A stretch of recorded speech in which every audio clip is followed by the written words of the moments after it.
Amigos, ¿cómo están? Muy buenas noches, bienvenidos a Nada Está Dicho. Mi nombre es Renato Cisneros y hoy tengo la oportunidad, el orgullo, el honor, el gusto de conversar con Alfredo Bryce Echenique. Lo puso en redes sociales más temprano, acaso nuestro escritor más entrañable y sin duda uno de los más importantes que tenemos en el Perú. ¿Cómo estás, Alfredo? Bienvenido. Muy bien, Renato. Gracias por invitarme. No, al contrario, gracias por venir. Hace unos meses estuvo de paso por aquí en el programa Jean-Pierre Magnet, el famoso y querido saxofonista. Sí, claro. Y él contaba una cosa que yo nunca le había oído, que él creció en el country club. Claro, su vivía padre, adentro. Exacto, su padre ocupaba algún cargo gerencial. Así es, era el y él gerente. vivía ahí. Sí. Y cuando yo lo escuché, yo le dije, oye, pero eso parece una historia de Alfredo Bryce. Y me dijo, precisamente, yo me encontraba con Alfredo en el country club de San Isidro. Sí. ¿Eso es verdad? Cuéntanos un poco cómo eran esos encuentros con Jean-Pierre Magnet y cómo era la vida de un chico. Bueno, en el Jean-Pierre era menor, ¿no? Claro, era menor. Y su padre era el gerente del country club en esa época y se encargaba de deshacer todas las peleas, las trompeaderas que habían adentro por alguna chica siempre. Y nada, Jean-Pierre era un bebé, y nada, pues el padre, como te digo, era el gerente del club. Él vino al Perú, pero como para hacer croupier. Sí. Y ahí terminó, por una serie de circunstancias, como gerente del hotel. Otro que estuvo de paso por aquí y dijo que también había compartido años contigo en San Marcos fue Tulio Loza. Ah, sí, claro. Yo le pregunté a Tulio, ¿es verdad que tú fuiste compañero de Alfredo Bryce en la universidad? Y me dijo, no, él fue compañero mío. Sí. ¿Eran amigos con Tulio en la universidad? Muy amigos, muy amigos. Él siempre quería que yo me casara con una hermana de él. con una hermana de Tulio Loza. ¿Y prosperó esa...? Bueno, un día llegué, iba a mi casa que tenía en el centro de Lima. Sí. Y toqué el timbre y salió una hermana que me abrió la puerta. Y Tulio la miró un poco y dijo, no, Alfredo, es pues la regular. Bueno, para seguir hablando de romances, ahora que has mencionado esta invitación de Tulio para emparejarte con su hermana. El año pasado, en la Feria del Libro, le contaste a Beto Ortiz que una de las razones por las que permanecías en el Perú era por una cierta añoranza con viejos amores. Y de hecho dijiste que una ex ministra de Pedro Pablo Kuczynski, en ese momento todavía presidente, había sido uno de los amores de tu juventud o de tu vida. Y que estabas esperando la caída de Kuczynski para ver si podías tener contacto con esa ministra. ¿Ya cayó Kuczynski? Ya cayó Kuczynski, pero... ¿Pasó algo con la ministra o no? Nada en absoluto, nada. Pasó al olvido, más bien. ¿Has sido muy enamoradizo, Alfredo? No, he sido muy enamorado, pero no enamoradísimo. No, realmente es cierto que mi vida ha estado muy ligada a un montón de mujeres. Yo fui profesor en la Universidad Francesa después de mayo del 68, en que todo era libre y las alumnas pues tenían el derecho a escoger el profesor que querían. No era al revés la cosa. Y ahí pues eso se convirtió en el Edén de Alfredo Bryce, realmente, porque cuando tú llegabas a tu casa había siempre una alumna que te había venido siguiendo. Y llegó incluso el día en que estaba yo con una alumna en casa y estábamos ya emparejados, besándonos y eso. De pronto yo tuve que pararme con el pretexto de ir al baño para ver en su cartera quién era. No tenías ni idea. No, ni idea. Ella se había bajado del metro conmigo y me había seguido hasta la casa, ¿no? Y es cierto que en aquellos años, en algunas ocasiones, tú tenías, porque tomabas muchas pastillas y tenías que recurrir a las inyecciones de una monja para poder cumplir vigorosamente en los quehaceres sexuales. En efecto, yo tenía una depresión muy fuerte y tenía pues, que consultar con un psiquiatra que me recetaba unas pastillas que te impedían sentir deseos amorosos. Y entonces, para poder suplir esos deseos amorosos, me daba una pastilla. No una pastilla, no, una inyección. Entonces yo, camino a mi casa, me ponía la inyección donde unas monjitas y subía del consultorio de las monjitas a mi casa a cumplir con mi performance de marido, ¿no? Y claro, y las monjitas no tenían ni idea que estaban... Ni idea, si no no me ponen ninguna inyección. Mencionaste mayo del 68 y se han cumplido 50 años. Y aunque, claro, todos hablan de la revolución de mayo del 68, tú has sostenido en más de una ocasión que para ti no fue una revolución aquello. No, para mí fue un tumulto maravilloso, ¿no? Realmente es ese momento en que la vida cambia en Francia, pero mayo del 68, como bien dijo un especialista, un gran filósofo francés, tiene, decía él entonces, un futuro, pero no un pasado. No tiene continuidad. Y fue pues un estallido juvenil. Trataron de verlo como una revolución, pero para empezar, una revolución no es un conjunto humano que toma un teatro de París, toman la bolsa. Claro, ¿no? Claro. Y entonces, esto era gente que quería hablar, era tristísimo. Eran seres que yo me acuerdo de uno que decía: yo sé que tengo algo que decir, no sé qué, pero tengo algo que decir. Qué maravilla, ¿no? Qué maravilla, pero qué triste a la vez. A la vez era patético. Y era para los profesores paradisíacos, porque ellas mandaban en la clase, ¿no? Entonces... Ahora, ¿cuáles fueron los sueños de mayo del 68 que se terminaron cumpliendo con el tiempo, crees tú? Sí, yo creo que, como dijo un célebre catedrático francés, mayo del 68 no tenía un mañana, pero sí un futuro. Y, en efecto, como revolución duró muy poco. Además, el Partido Comunista, con sus inmensos sindicatos y todo eso, traicionó a los alumnos porque se pusieron en huelga y no bien les dieron todo lo que pedían, como alzas de salarios, etcétera. Abandonaron a los estudiantes y ya pierde poder la revolución estudiantil por culpa del Partido Comunista, que se aísla y los deja tirados, ¿no? Y pues mira tú hoy, los movimientos gay, los movimientos... en general de las minorías sexuales, de las minorías no representadas. Todo, ¿no? ¿No? Eso, o los verdes, que eran por el cuidado de la naturaleza. Los ecologistas. Todo eso es de mayo del 68, los movimientos gay.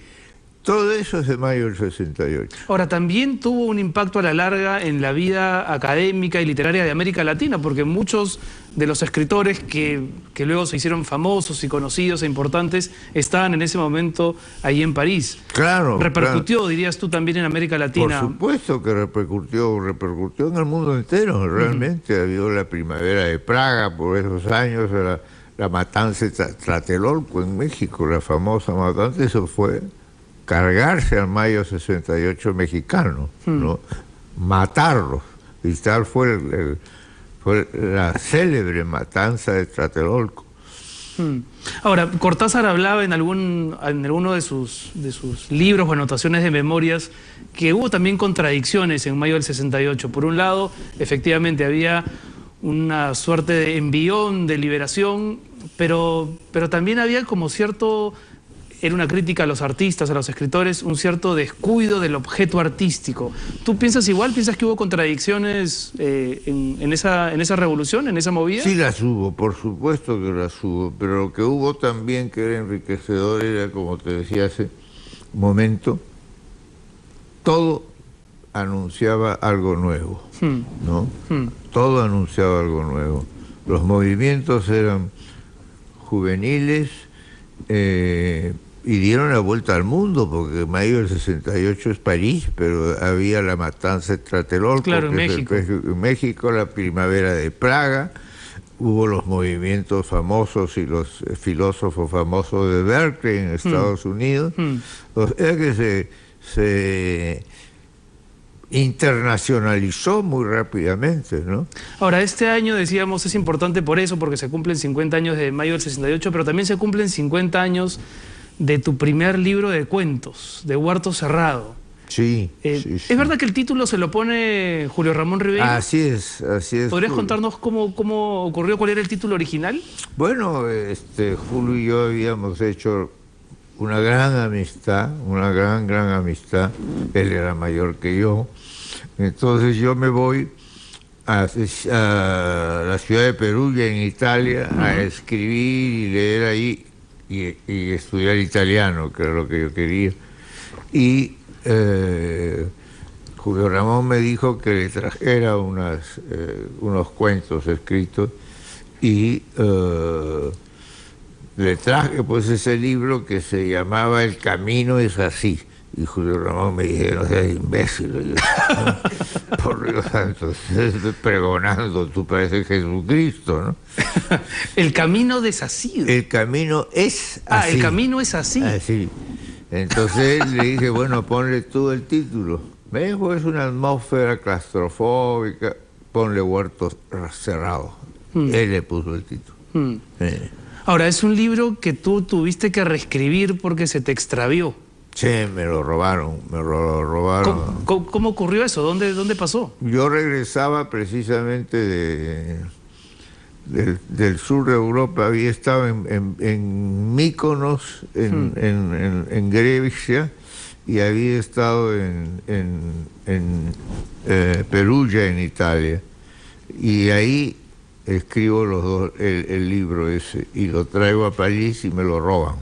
La noche en que me encontré con la que sería mi primera esposa, pues la fui a recibir, y cuando salí habían cortado la capota de un carro descapotable y se habían llevado mi libro, ¿no? Y nada. No puedo imaginar la tragedia del momento, ¿no? Nada peor para un escritor en épocas en las que además no habían ningún tipo de copias de seguridad, ni mucho menos. De ningún tipo, no, y eso fue un golpe bajo, un golpe realmente bajo.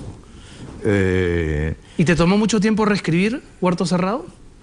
Me tomó mucho tiempo empezar a reescribirlo, hasta que me di cuenta de que eso ya no era posible, que había que escribir un libro absolutamente nuevo, ¿no? Y es lo que hice, sí. Por cierto, este año en la Feria Ricardo Palma va a haber una celebración especial a propósito de Huerto Cerrado, y en 2 años más estaremos todos celebrando los 50 años de Un Mundo para Julius. Y a mí ya me pondrán la mascarilla. Pues. pero si tú estás muy bien, Alfredo. Muchas gracias. 50 años de Un Mundo para Julius. ¿Quién era Alfredo Bryce cuando escribía Un Mundo para Julius? Cuando empezó a, no sé si a pensar esa novela o directamente a escribirla. ¿Quién eres en esa época?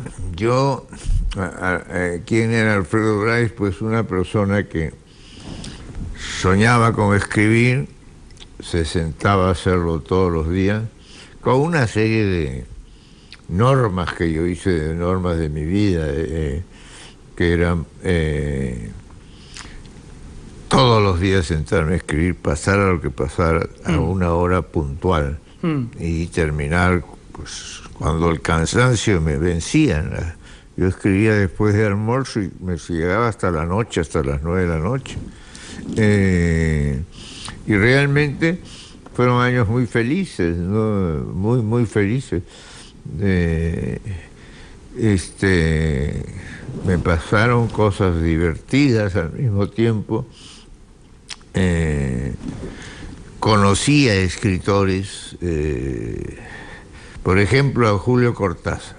Un día yo lo vi en una manifestación que había en el Teatro de la Mutualité en París, con Es decir, estaban ahí Jean-Paul Sartre, Mario Vargas Llosa, era un meeting contra la guerra del Vietnam, ¿no? Y ahí estaba Julio Cortázar, y yo, que había leído sus cuentos con pasión, pues realmente dije, pero ¿para qué lo voy a molestar? ¿No? Al salir, ¿no? Vas a acercarme a decirle, soy Alfredo Bryce, un peruano que quiere escribir. No, pobre Cortázar. Una guachafería, ¿no? Una guachafería, pobre Cortázar. ¿Eh? Claro. Entonces... ¿Tú ya habías publicado Un Mundo para Julius? ¿O todavía no? Todavía no, todavía no. Pero al leerlo a él, dije, voy a hacer algo. Me liberé. Y dije, ya no pensar en que la literatura es peruana, es que la mía es exclusivamente peruana, sino más bien hablar incluso de otras ciudades. Que eso no, el boom, por ejemplo, cada uno habla de su país exclusivamente. ¿No? Cortázar era el único que, describiendo París, describía perfectamente la Argentina. Claro, y dije, yo tengo que seguir por este camino porque estoy en París, me interesa mucho la ciudad donde he llegado a vivir, y entonces tengo que ocuparme de la ciudad en mi literatura. Y un catedrático de la universidad, amigo mío, me dijo, Alfredo, narrando París has narrado el Perú, ¿no? Le has dado unas vueltas y ahora eres un escritor peruano en el exilio, ¿no? Ahora, es cierto que Un Mundo para Julius, que es el libro más emblemático de los que has escrito, no el único, pero quizá el más conocido, no fue un libro que precisamente te redituara dinero inmediatamente, ¿no? Entiendo que se publica en el 70, que recién en el 80 y pico empieza a generarte algún dinero. Sí, pues tuve la mala suerte de caer en editores disparatados, ¿no? Realmente. Además, el boom se había disuelto, se había roto, y ya no había nuevo boom, no había reemplazo, a pesar de que nos llamaban baby boom. Baby boom. Así, en serio, nos llamaban los que veníamos después, pero nunca eso produjo nada importante. Yo creo que el día que yo escribí mi primer cuento sobre París, y un amigo mío, catedrático de la universidad en que yo trabajaba en esa época, Jean-Marie Saint-Louis, gran profesor y escritor también francés, él me dijo, cuando yo escribo mi primer cuento que transcurre en París, ¿no? Me dijo, el París que has contado es insólito. Estás hablando del Perú al hablar de París, ¿no? O sea que ya me di cuenta de la riqueza, por ejemplo, de escritores como Cortázar, ¿no? Que realmente al hablar de Argentina... De Francia hablaba de Argentina. Así es. Ahora, pero además tú has hablado de un Perú que has conocido bien, porque la caricatura que mucha gente te ha hecho es que tú eres un escritor limeño que se afincó en Europa y que probablemente no tiene contacto con la realidad peruana. Pero tú has viajado con tu padre hasta los 24 años por toda la sierra. Y sigo viajando. Y has podido nacer en Jauja. He podido nacer en Jauja, por supuesto. Mi padre pasó una larga época de su vida trabajando en Jauja, ¿no? ¿Y cómo así naciste en Lima? Porque por una circunstancia... No, mi familia era toda limeña, ¿no? Mi padre trabajaba en Jauja por una época porque le interesó. Pero después se vino a vivir en Lima y éramos todos muy limeños en la familia, ¿no? ¿Y tu familia materna? Mi padre era el que disfrutaba de los Andes porque había vivido de niño en los Andes y tenía una nostalgia infinita de los Andes. Y entonces en la familia, en mi casa, nadie quería acompañarlo en sus viajes a los Andes. Y yo me presté a siempre hacerlo porque él era un hombre calladísimo, timidísimo, etc. Y a fuerza de estar en el auto y viajar y dar vueltas, conversaba conmigo, ¿no? Jimmy en Paracas, que es uno de tus cuentos más famosos, que está en Huerto Cerrado, por cierto, ¿nace de uno de los viajes con tu padre? Sí, por supuesto, claro que sí.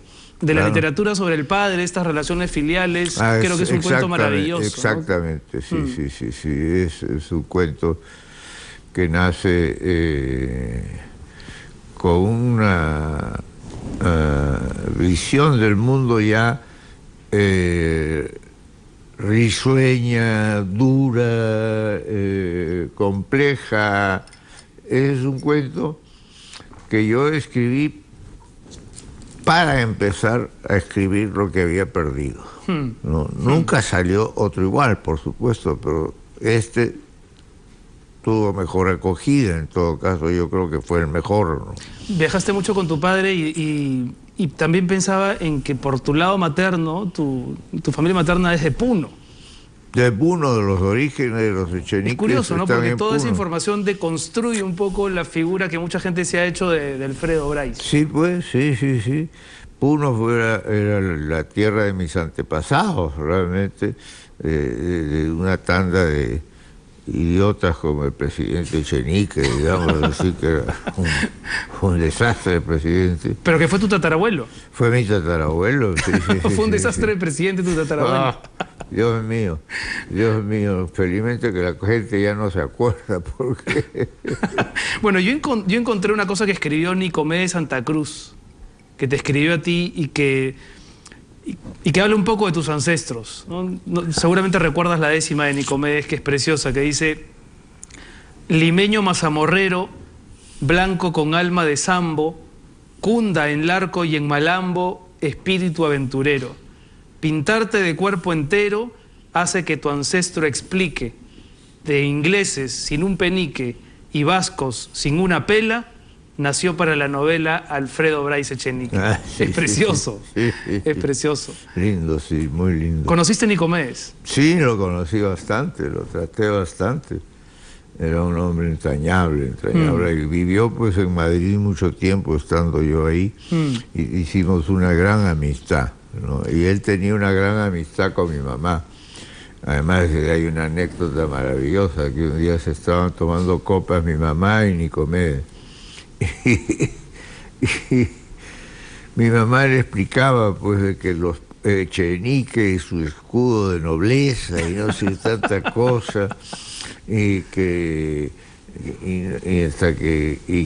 los novios que había tenido y no sé qué tantas cosas, hasta que Nicomedes ya estaba un poco cansado de la versión de mi mamá y le dijo: mire señora, yo también he tenido novias.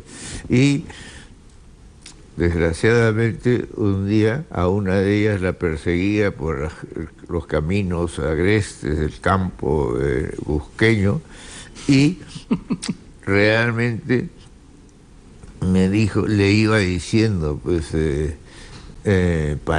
leyéndole mis poemas, enamorándola y todo, hasta que volteó donde mí y me dijo: oye, échate y no palabrees.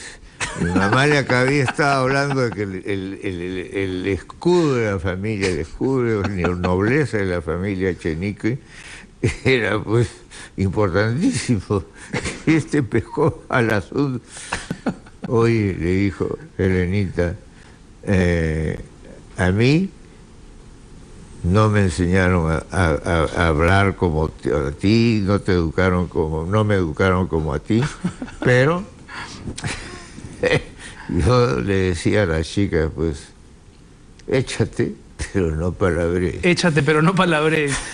Bueno, conversar contigo, Alfredo, y he tenido la suerte de hacerlo en varias ocasiones, es eso, es sentar a escucharte por las historias que te han pasado, pero además por la forma en que tú las cuentas. Siempre el humor ha estado presente en las cosas que tú narras, Sí, sean libros, sean historias. Sí. Y es curioso, porque tú te arriesgaste con el humor. En la época en que tú escribías, o en que empezaste a escribir, los autores latinoamericanos no se permitían tanto incorporar la ironía o el humor como tú lo has hecho. De hecho, estaba hasta como mal visto, parecía poco literario. Parecía poco literario el que tú fueras crítico con algunas cosas y con humor se veía como algo de falta de respeto incluso a la realidad que estabas narrando, ¿no? Pero bueno, es cierto, en el boom no hay un solo escritor que haya sido un humorista, ¿no? No hay. En el boom de los escritores latinoamericanos y en los que continúan tampoco. Hay algunos como Soriano, el argentino, Sí, sí. que sí tocan el humor, ¿no? Es cierto que Mario Vargas Llosa tuvo una conversación contigo a propósito del humor en la literatura y tú lograste persuadirlo de que era una herramienta literaria. Claro. Y a partir de ahí el propio Vargas Llosa empieza a escribir sus novelas más humorísticas, digamos. Así es. Pantaleón, etcétera. Eso es, sí fue cierto. Yo tuve esa conversación con Mario y incluso tengo una carta de él después de leer Un mundo para Julius, en que me escribe muy afectuosamente diciéndome: es la primera vez que el humor es indispensable en un libro. Para mí no debía ser. Ahora me has convencido. ¿Tienes una buena relación con Vargas Llosa? Sí, buena, sí, buena. Siempre he tenido una buena relación. Él fue muy generoso conmigo en mis comienzos. Y bueno, guardo muy buenos recuerdos, ¿no? Hace poco le escribió en El País de España una columna a propósito de la muerte de Abelardo Kendo y trajo a colación también otras desapariciones que ha sufrido en este año, la muerte de Fernando de Cislo, claro, y la muerte de Luis Loaiza, ¿no? Exactamente. Y en un momento dice Vargas Llosa en esa columna que se le están muriendo todos aquellos que le imprimieron energía y fe cuando empezaba a escribir. ¿Te ha pasado lo mismo? ¿Sientes que has perdido a los amigos, a las personas que te acompañaron en esos primeros momentos de tu carrera? Solo Julio Ramón Ribeiro, ¿no? Con Julio yo tuve una amistad muy, muy profunda, a la cual se unía de vez en cuando Mario Vargas Llosa, porque él vivía ya en Barcelona, nosotros, Julio y yo, en París, pero iba de vez en cuando los domingos y salíamos a almorzar y la pasábamos muy bien, ¿no? Y Julio pues fue realmente mi hermano, pero mi mentor literario también. Nosotros teníamos la costumbre de entregarnos nuestros manuscritos para que cada uno juzgara el del otro, ¿no? Y Julio, pues, sí, realmente, incluso llegó, como te decía antes, a titular un libro mío, ¿no? Claro, Huerto Cerrado. Huerto Cerrado. Poca gente sabe de tu relación con el fútbol, ¿no? Quizá mucha gente sí sabe que tú eres autor de esa extraordinaria frase que revela no solamente el espíritu de las selecciones peruanas, por lo menos las de antaño, sino también del propio Perú, ¿no? Avanza Perú, gol de Brasil. Gol de Brasil. Avanza Perú, gol de Brasil es una construcción que no tiene que ver únicamente con el fútbol, sino con cómo somos los peruanos. Claro, ahí está dicho todo sobre el Perú y los peruanos, ¿no? ¿Por qué nos cuesta a los peruanos, por ejemplo, hoy, soportar la presencia de venezolanos en el país? Hay 500.000 venezolanos, o se anuncian para diciembre, según fuentes migratorias, 500.000 venezolanos. Y eso ha despertado una ola de xenofobia. El señor Ricardo Belmont sale y dice que bueno, que le están robando el trabajo a los peruanos. ¿Por qué crees que nos cuesta tanto compartir con el resto? No, lo de Belmont es patético, ¿no? Es asombroso, porque y yo lo he conocido en una época en que él era alcalde de Lima, y una de esas invitaron a Camilo José Cela a una cosa que se llama Unión de Ciudades Capitales Latinoamericanos. Y a mí me tocó acompañar a Cela desde París, desde Madrid a Lima. Y la ignorancia de Belmont no tenía límite, realmente, no tenía límite. La soledad de Belmont conversando contigo y con Cela. Claro. No, y a mí me preguntó, pues él era muy malhumorado y muy malcriado incluso, ¿no? Pero me preguntó, ¿y este gordo suda la camiseta o no suda la camiseta? Por cela. Por cela, sí suda la camiseta o no suda la camiseta. Es conocido, no es Canicedo, ¿no? Y no tenía la menor idea de quién era. Este gordo suda la camiseta, qué bárbaro. Pero eso me parece tan o más vergonzoso que lo que ha dicho últimamente. Sí, no, que bueno, últimamente lo que ha hecho es atroz. Pero yo creo que también ha habido, pues, en el Perú, en el último año más bien, una especie de patrioterismo en torno a la selección de fútbol, ¿no? Bueno, nos han dado satisfacciones, es cierto, pero los hemos tratado como campeones mundiales, realmente, y han ido perdiendo partidos, es decir, en el mundial prácticamente no han ganado nada. Se ha exacerbado un poco este sentimiento nacionalista, ¿no? Sí, se ha exacerbado, sí. Alfredo, vamos a hacer una pausa chiquita y al regreso seguimos conversando y quiero que nos cuentes, además de cuando fuiste arquero y jugaste un partido representando a la U en el Estadio Nacional, claro, lleno, ¿no? Yo creo que muy poca gente sabe esa historia de Alfredo de Bryce, así que vamos a hacer una pausa y regresamos. Y a ver si lo convenzo a Alfredo de que nos lea el primer párrafo de su obra más emblemática, Un mundo para Julius. Estoy seguro de que más de un televidente va a disfrutar a Alfredo leyéndose a sí mismo. Una pausa y regresamos.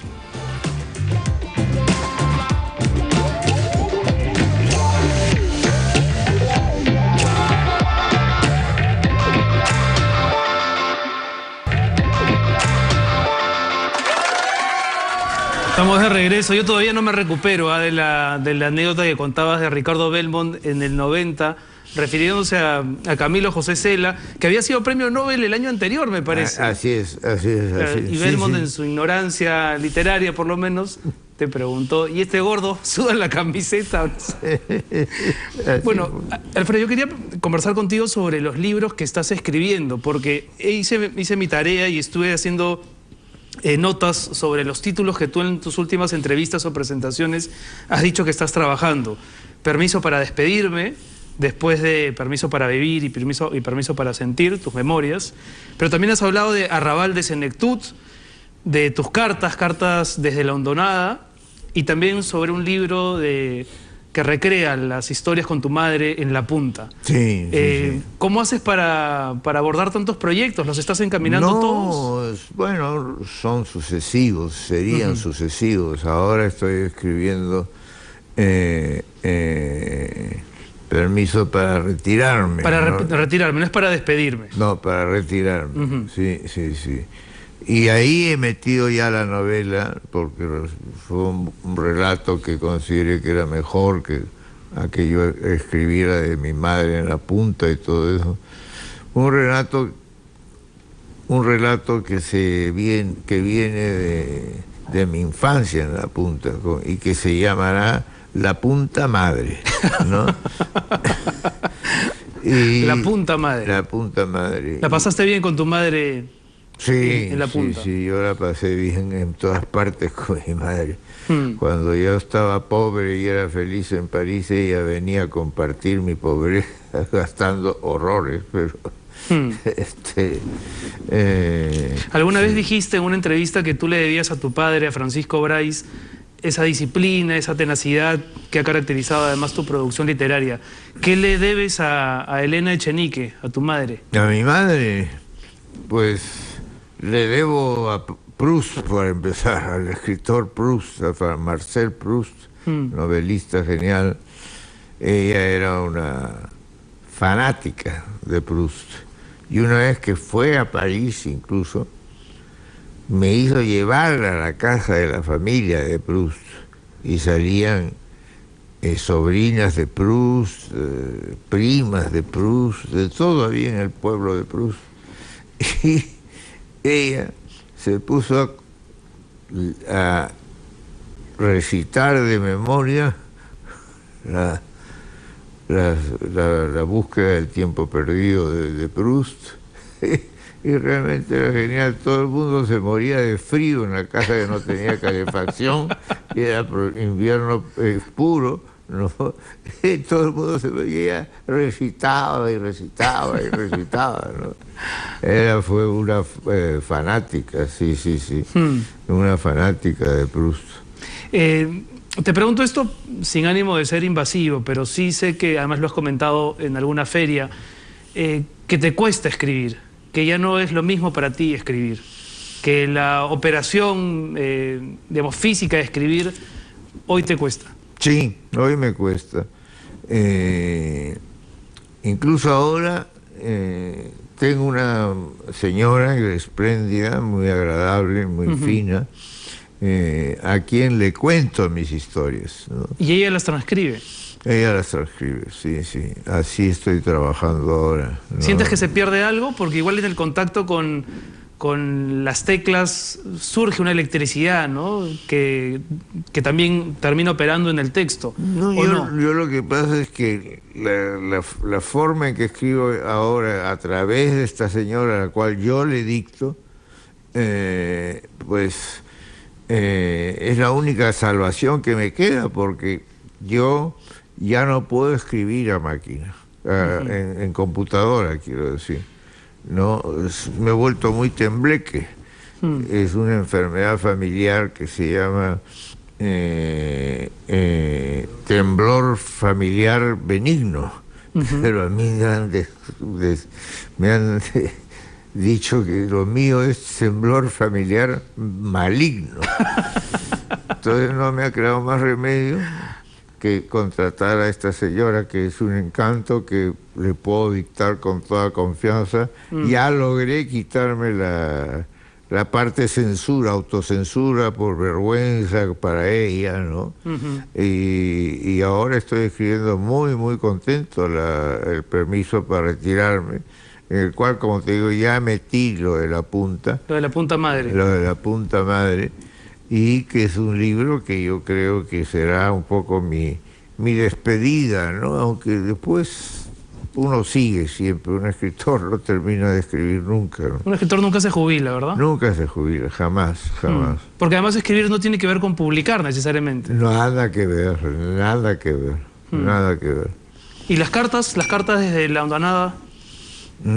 Las cartas, el libro que tienes pensado para reunir tus cartas, tus correspondencias. Ese está así muy en camino, sí. Ya he logrado tener correspondencias muy largas a lo largo de toda mi vida con amigos, pero grandes amigos, François Mujica, por ejemplo, Federico Camino, el hijo del pintor Camino Bren, maravilloso arquitecto además. Con ellos yo he tenido una relación epistolar larguísima, de años, ¿no? François Mujica incluso es o era aprista, hijo del fundador del APRA, además don Nicanor Mujica.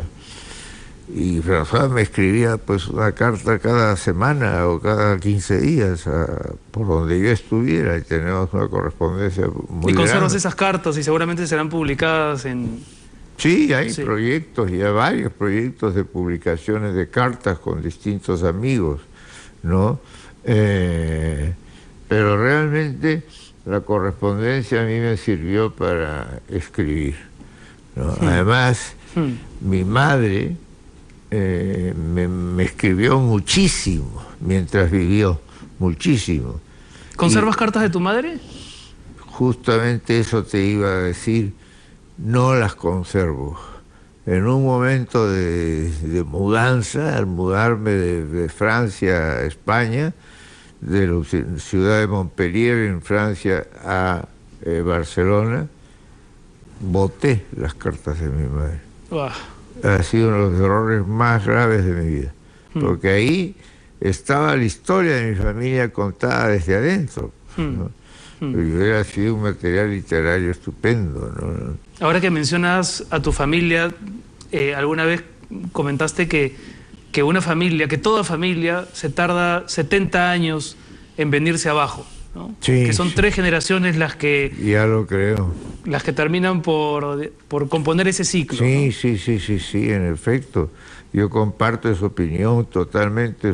Hay un escritor, un estudioso francés que dice que en el Perú la literatura tiene 3 etapas, ¿no? Los que la empiezan, los que la disfrutan y los que se traen abajo todo, ¿no? Y da ejemplos de familias, ¿no? Estudia la familia Aspíllaga, estudia la familia Prado, me parece ser,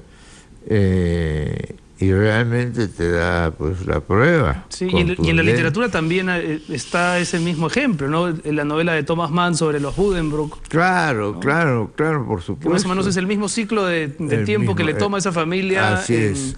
en degradarse moralmente. En degradarse, en venirse abajo, sí. Alfredo, tú has dicho varias veces que escribes para que te quieran más, ¿no? Y estoy seguro que además lo has conseguido. Hoy, cuando comentábamos más temprano en las redes que ibas a venir, muchísima gente con mucho entusiasmo comentaba que agradecía la oportunidad de que aparezcas en la tele. ¿Has hecho algo alguna vez para que te quieran menos, para que no te quieran? No sé, a lo mejor hay ciertas mujeres en el mundo que no soportan mi presencia. No creo que sean muchas. No, bueno, vamos a ver.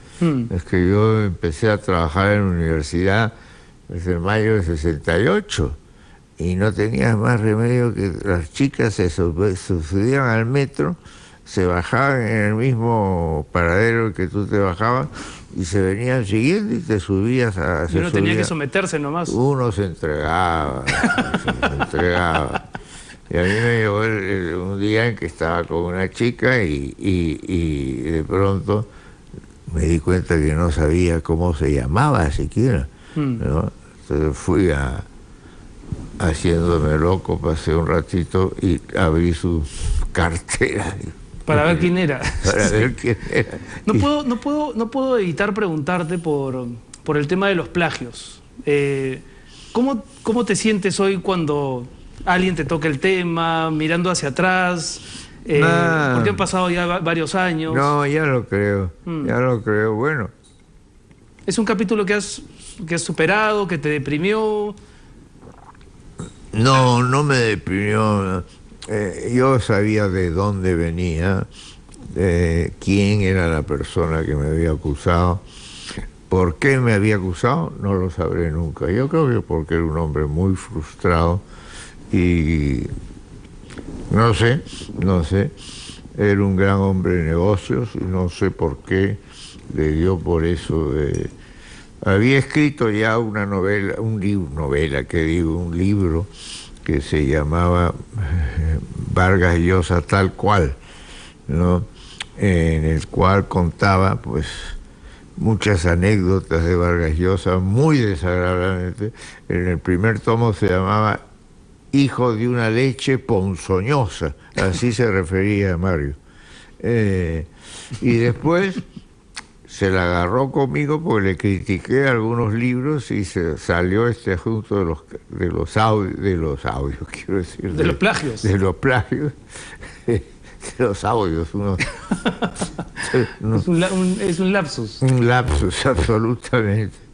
Y entonces él, bueno, perdió la batalla legal acá y yo la seguí a fondo y realmente la fiscalía que vio el caso me absolvió 100% y no solamente me absorbió, sino que lo archivó definitivamente. ¿Perdiste amigos? Ni uno, ni uno. Tal vez surgieron enemigos, pero no perdí a ninguno de mis amigos por eso, no. Eso si no hubiera sido un drama, ¿no? Pero tal como fue para mí, fue un momento muy desagradable, lógicamente muy desagradable, pero yo me puse, en plan privado, no quise hacer ninguna cosa pública, a probar, ¿no?, que eso era una deformación de la realidad. Antes de ir a la pausa, te había preguntado por el tema del fútbol y te decía que muy poca gente sabía que tú habías sido arquero. Sí, claro. Como Camus. Como Camus, en Pero efecto. no solamente eso, sino que tapaste alguna vez por la U, ¿eso es verdad? Sí, yo fui arquero de la U en un partido del Universitario de Deportes con Independiente de Buenos Aires, en el cual estaba Odría del lado peruano y Perón del lado argentino. ¿En el estadio? En el estadio, claro. Estadio lleno. Estadio llenísimo, ¿no? Y yo ¿Y tú eras arquero? Yo era arquero, entregué mi valla invicta. Claro. ¿Cómo quedó ese partido? ¿Ah? Quedó 2-0 a favor del Perú. Ajá. Y yo era el arquero del Perú y tapé, pues solo me faltó tapar un penal realmente. Pero bueno, lo que después del partido, Perón le regaló una Vespa. Una motocicleta Vespa. Una motocicleta Vespa a cada uno de los ganadores. Caramba, ¿no? caramba. Sí, Yo no sí. sabía, yo sabía que que había sido hincha del Ciclista, pero no eso sabía sí. que había sido arquero de la U. Sí, hincha de ciclista toda mi vida, ¿no? Alfredo, voy a lanzarte nombres e ideas y tú me dices lo primero que se te viene a la cabeza. Ya. Antes quiero que me cuentes una anécdota que la tenía acá anotada y que alguna vez te la escuché que me pareció genial. Tú habías escuchado a tu abuelo hablar mucho de un tal Metterlink. Ah, sí. Pero cuando años más tarde querías recordar el nombre, no te acordabas para hacer tu tesis sobre ese autor que había acompañado a tu abuelo en sus lecturas. Así es. Y confundí el nombre con Monterland. Monterland, Henri de Monterland. Henri de Monterland. E hiciste la tesis sobre él. Hice mi tesis sobre él, sobre un hombre detestable, misógino, horrible. Y la sustenté aquí en Lima, volviendo de Europa a pasar una temporada en Lima, sustenté esa tesis y ahora ni la enseño, porque era una vergüenza realmente. Claro, porque este Henri de Monterland era un personaje, como tú dices, claro, absolutamente misógino, machista. Exactamente, un idólatra de sí mismo y realmente, bueno, escribía muy bien, eso sí, eso era lo peor de todo. Pero no era el hombre que tu abuelo, no era el autor que tu abuelo leía. No, es que yo me equivoco con Metterlink, que era el libro, los libros que mi abuelo tenía en su librería. Maurice Metterlink. ¿Ah? Maurice Metterlink, sí, yo me fui con Henri de Monterland por error, ¿no? Y además Henri de Monterland era un hombre detestable, era misógino, se pasaba la vida burlándose de las mujeres y era odiado en París, con lo cual fui bastante impopular entre mis profesores por tratar del tema Monterland. Bueno, a ver, te hago algunas palabras, te lanzo algunos nombres y tú me dices lo primero que se te viene a la cabeza. A ver, no sé si tenemos la musiquita del ping-pong que siempre ponemos acá, señor director. Ahí está. César Vallejo. César Vallejo. La soledad. La soledad. Julio Ramón Ribeiro. La maravilla. La maravilla. Mario Vargas Llosa. El campeón.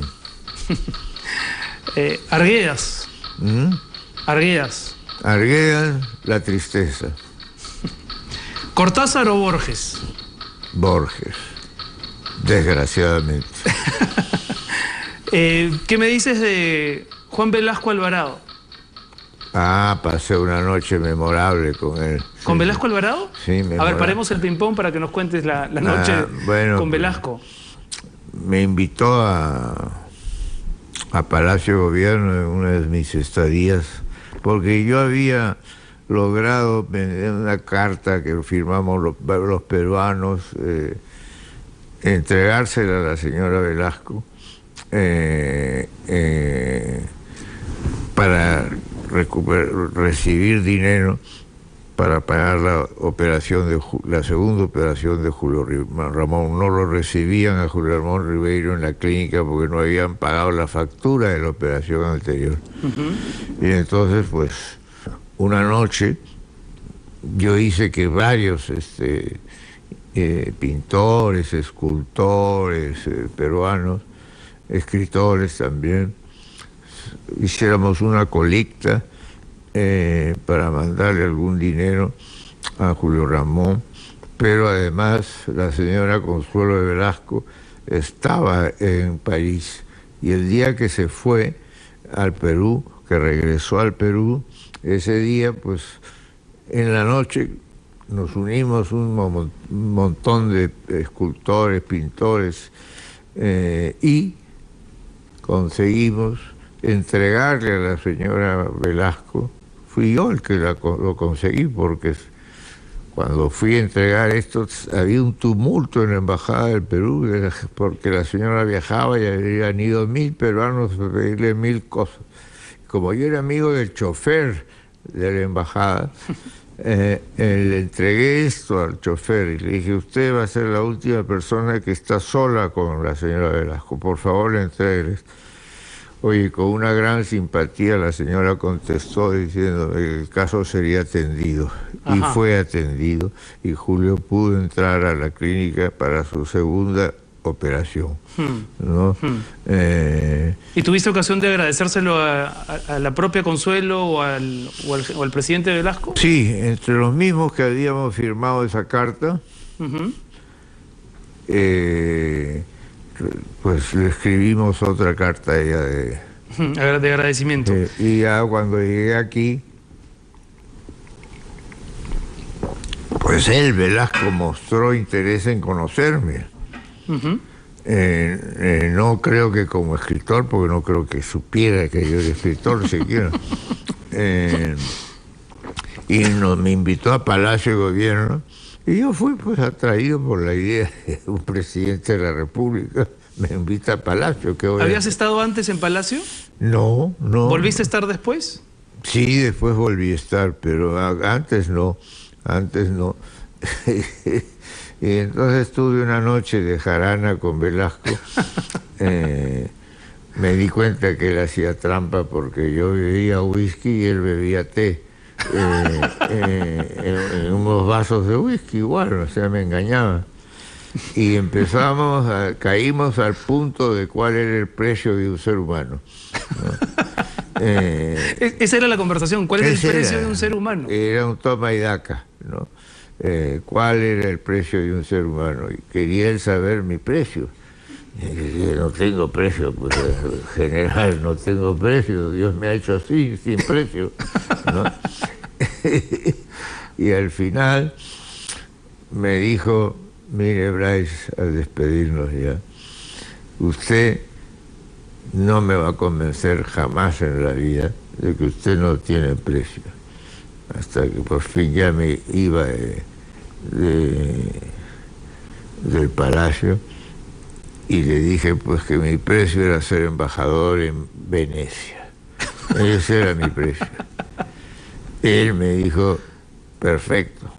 Y cuando ya yo me despedí, me iba muy astutamente, me había tratado con mucha más astucia que yo él, me dijo: ¿sabe usted, Bryce, que en Venecia no hay embajada?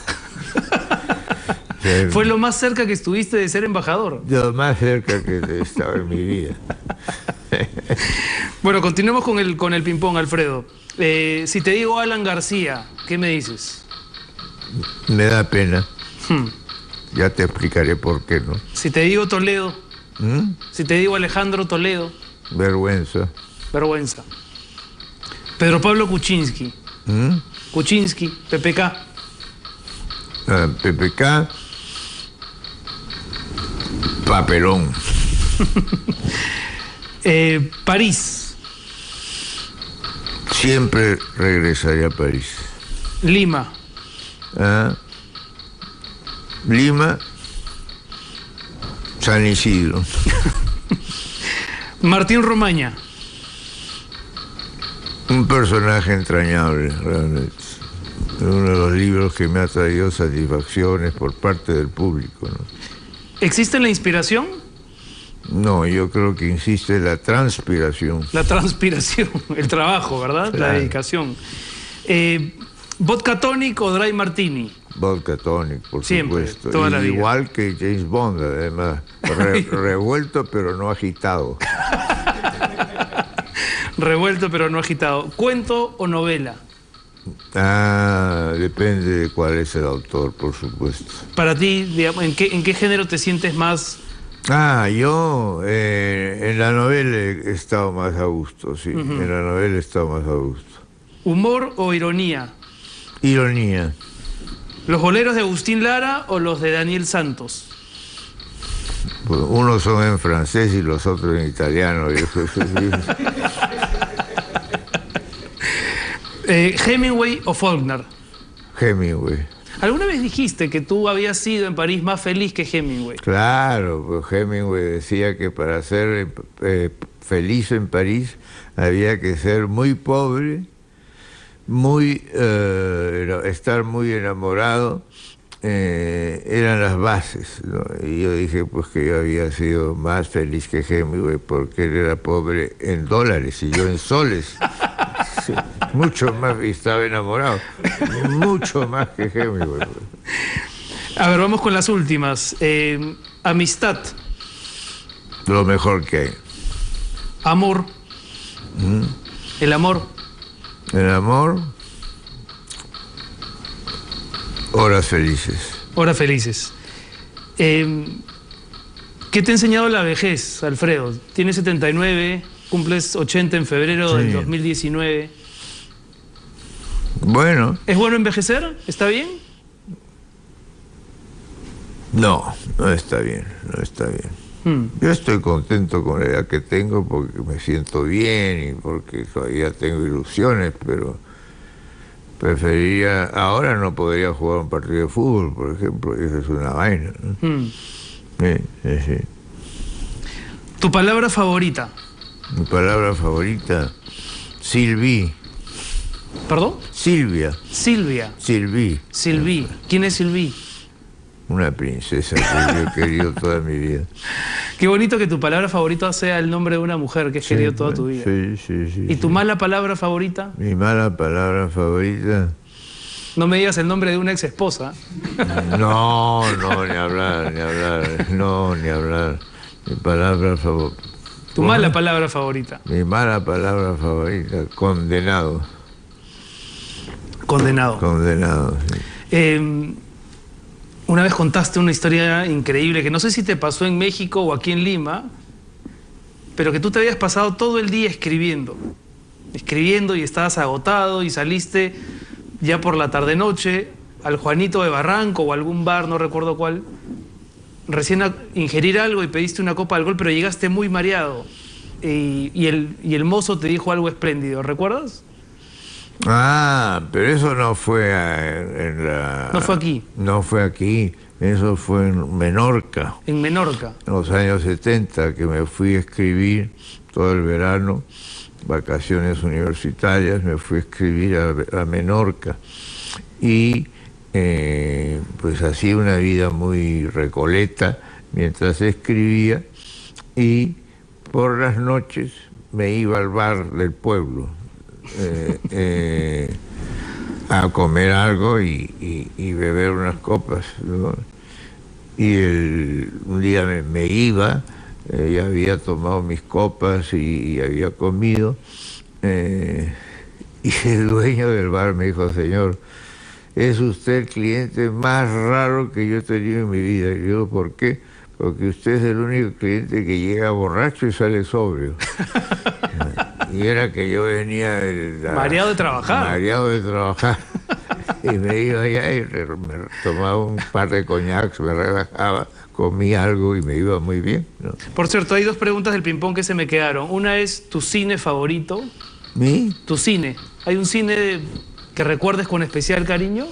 El cine italiano de los 70, sí. ¿Y un bar? Un bar, aquí en Lima, el Bar Olé. El Bar Olé. Sí.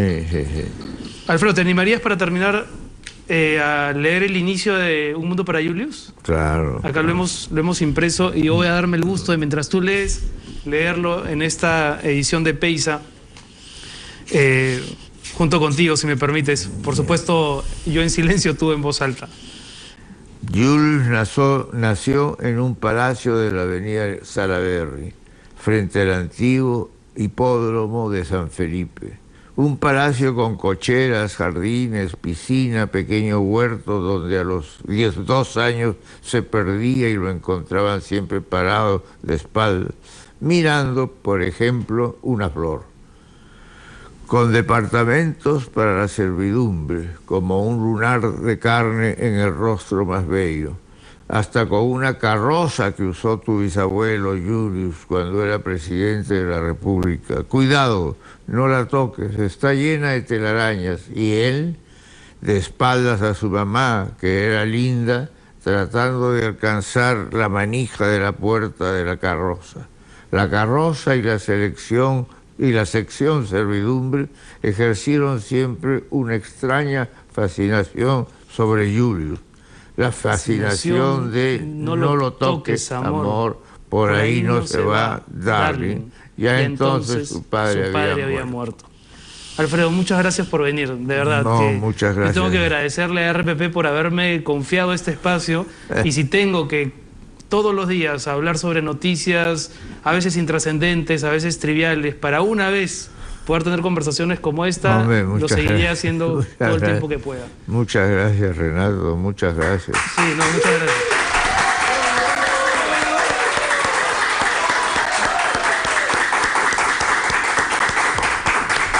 Bueno, son las 18, nos hemos pasado un ratito del tiempo, pero creo que ha valido la pena.